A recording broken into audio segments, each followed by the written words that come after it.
Is this the best short hair for 2020? I think so, but I don't know. You tell me. Anyways, you may or may not think so, but I do know someone who is watching this, they want a hairstyle that's short hair, they're looking for something new, and so I wanted to bring this to you.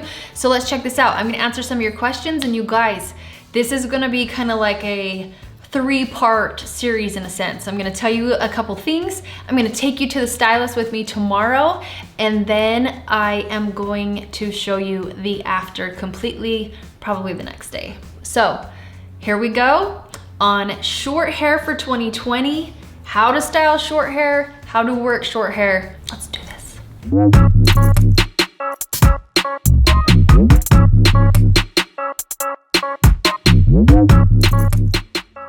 So one of the questions that y'all ask me is what type of hair that I have. I have medium fine hair, and when I don't have hair product in it, it is really fine, really matted to my head, and I definitely am not packing the volume. So using my very 3 favorite hair products before I blow dry is the game changer for this hair, okay? I personally do not wash my hair every day, and I feel like you shouldn't either. So I've had to train my hair to go 3 days. How you train your hair is you just work it going more and more in between the time of days that you wash, and then like you do feel greasy in the beginning, and I ain't gonna lie, but throughout that then your hair trains for longer and longer. 3 days is my max. I don't want to go more than that. Like I personally just don't, and so I haven't trained it to go any further. I'm a 3 day kind of gal. How often in between cuts? Normally, typically for a trim, I go every 4 to 6 weeks, but this one, I missed my hair appointment. Bad girl am I. Julie is gonna kill me, but I usually go 4 to 6 weeks. For my undercut, I usually try to have my kids trim this up, but they have not done it. So this is like super grown out. This is like 8 weeks long. I do mine to a number 1 guard. So I usually can do my undercut, just have them put on the trimmers to a number 1. You don't have to have an undercut. I do because I have a really long neckline, and for me to have the cut I want, I would have to cut it. Also, I have so much hair and so much bulk down here. Here is a video that you can find for undercuts. I totally did an undercut video. You can find out more on that bad boy. But you guys, I'm gonna show you real quick. I know my hair's curly. Right here, I'm going to pop in some photos of the hair from different angles with it straight, so that you can see how it looks with it straight, knowing what you're kind of going into, that you can show your stylist on how to do this haircut. But that's the grown in version of it. I will also pop in right here a shorter version of this hairstyle. So if you do want to go a little bit shorter with it, I absolutely love it. You can see that shorter version too. And then I will throw in a couple different pictures of my hair at different angles, so you can just see the difference there is for which one that you really truly like. So we're gonna join me to the hairstylist. Here we go. I'm going to be doing that tomorrow, and so I will film that for you, and you can get some of your questions answered that I know you girls have with Julie as she cuts my hair tomorrow. We got the one and only Julie. So I told you guys, okay, maybe now you can hear me better. I told you guys that I was going to record this and my haircut. You guys are really wanting the haircut, but we might do something fun with the hair today, so it might kind of throw it off. But my peeps have some questions for you, Jules. Are you ready? I guess. I'll try to be ready. Okay. All right, let's do that. Okay, so I forgot my little tripod thing, you guys. You're gonna have to bear with me, but everybody wants to know how often I get my hair done with coloring. Okay, so you probably go, I would say, sometimes you go 8 weeks, sometimes you go, yeah. Most of the time, I think you're probably around 8 to 10 weeks. 8 to 10 weeks, yeah. Yeah. Because we do the, how do you do the top, so you're not going like so blunt at the top of the foils. No. You try and make things feather super it a natural. little. Yeah. So we have gone back and forth between foils and hair painting you. When we hair paint you, it's a softer, warmer look, and it's really pretty. But over time, I think the more you paint, the more like blonder you'll get. And so every once in a while I like to go back through with a foil, because then I can really control and isolate exactly what I want and what I don't want in the foil. So it gets tricky. So we change it up. We change it up, yeah. So we're foiling this time. Yep. And part of that is because we still want to be bright, but you want to stay dimensional. So yeah, we like dimension, like not like a bleach blonde all the way through everything. We like my roots. Like this is my natural. That's my natural hair color right there.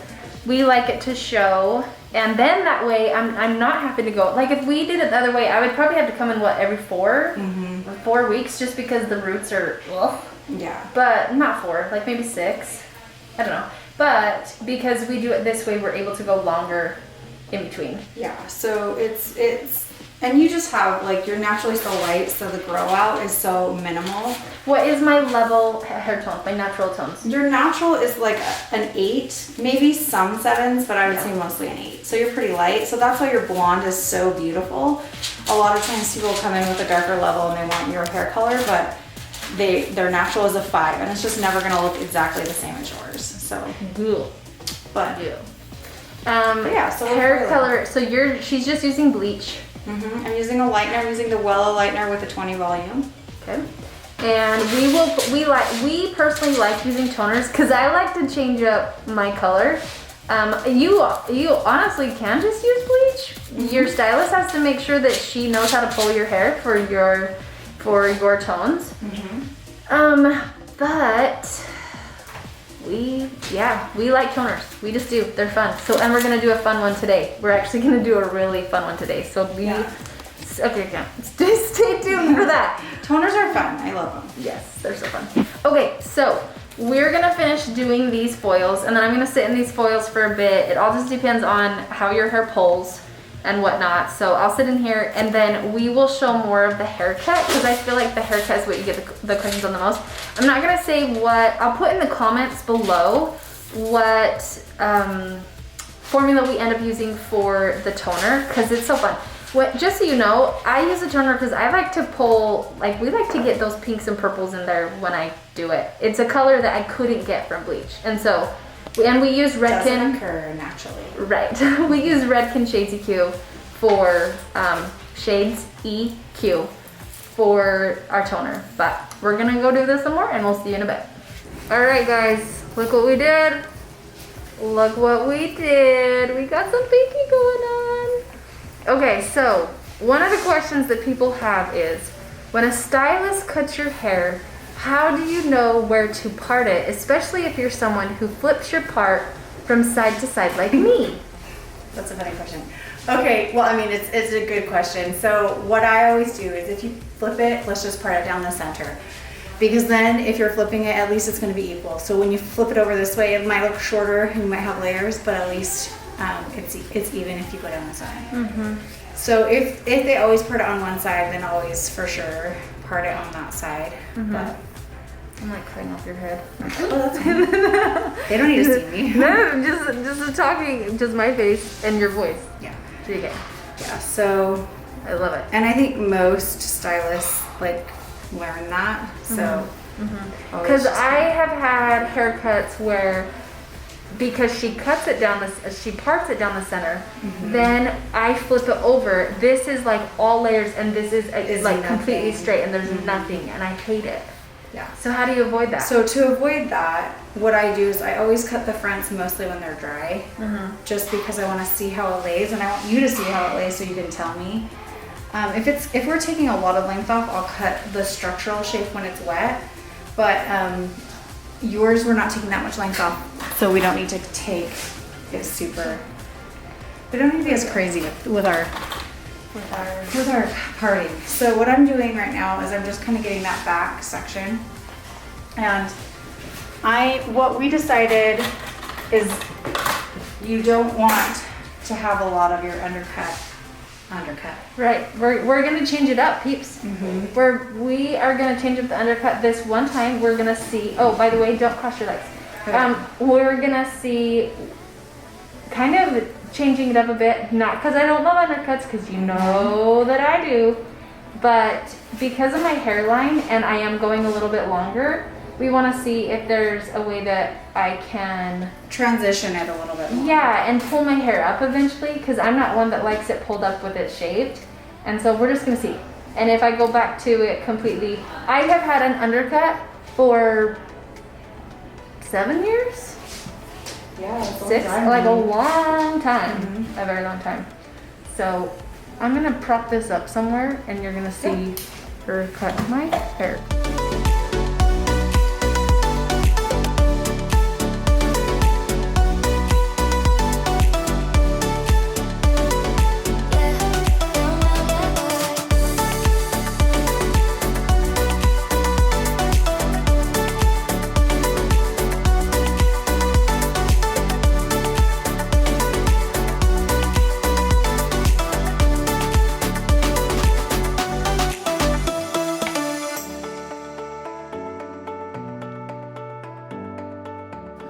Here it is. I know you can't fully tell. Okay, there's nobody in this room. So I'm gonna uncover for just 1 sec. So you can fully see, because it's hard to see within here, but here it is. And I'm going to cover back up. Pretty fun. I wanted you to see it for just a second, but because she's gonna come back in here too, but you can't tell what it looks like with these masks on. Like so I'll get home and take the mask off and you guys can see what it's like, but here is the look, see?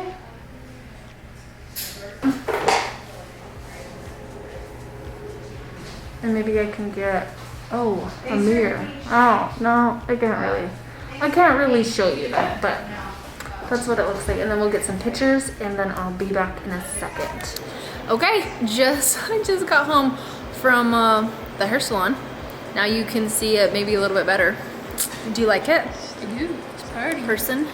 I was questioning the camera. It looked toward the back. Okay, so here we go. I want to see, I don't know if you can see the side angle. I might need to get this Yahoo here to kind of video what this looks like so I can get all the angles of everything. Do you think you can video this? Do you think you can help us do you think you can help us out? Check this out. Check this out. Yeah. Okay, here we go. Nice and so, this has just been round brushed too, by the way. So when I do this in real life, it doesn't look like this. Okay, but round brush, nice good volume. We're changing up how we're doing the back, but I'll give you more details tomorrow, and I might even show you what it looks like when I do it curly, so that you can see it too. Now you see it straight, and then I'll do it when you can see it curly. But here's the angles. Fix it? Do you fix it? Yeah. I messed it up. You did. Okay. Here you go. Okay. She's looking good. Angles. Beautiful. All right, after seeing the video from my hair tutorial, now I'm back here with blonde hair. Why the heck am I back here with blonde hair? Well, it was hard for me to decide what I really wanted to do. I know that this gets confusing because all of a sudden I went pink, and I'll show you some fun pictures from going pink too, so that you can see what it looks like from a fresh haircut point of view. But I wanted to do this when the pink ran out because I wanted you to see the comparison of what it looked like before.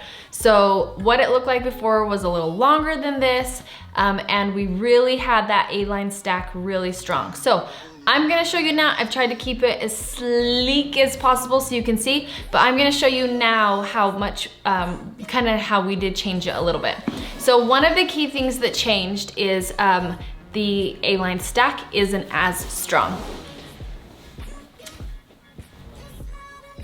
Okay, so it's not as strong of a stack, and what we're gonna do is we're gonna slowly make it so there isn't so much of the A-line stack part. The reason why I'm just getting rid of the A-line stack part is just I'm really wanting to go for that blunt look, and I feel like when I have that A-line, when I look at myself straight on, this hair back here is kind of hiding, and I feel like I look like a dog with just ears when I'm doing my workout stuff and I pull it up. It's good. There's nothing wrong with it, but I want it to be able to just flow. So we're gonna not have as much of the A-line. So here's the other side. And then I want to show you the back.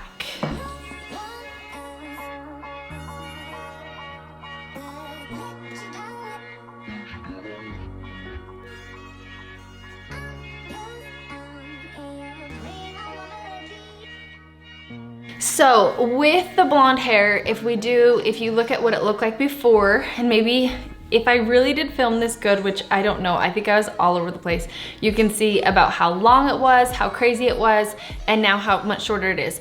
And I hope that you like the little key things that we added in there. So your hair, I get mine redone like a trim probably every 8 weeks.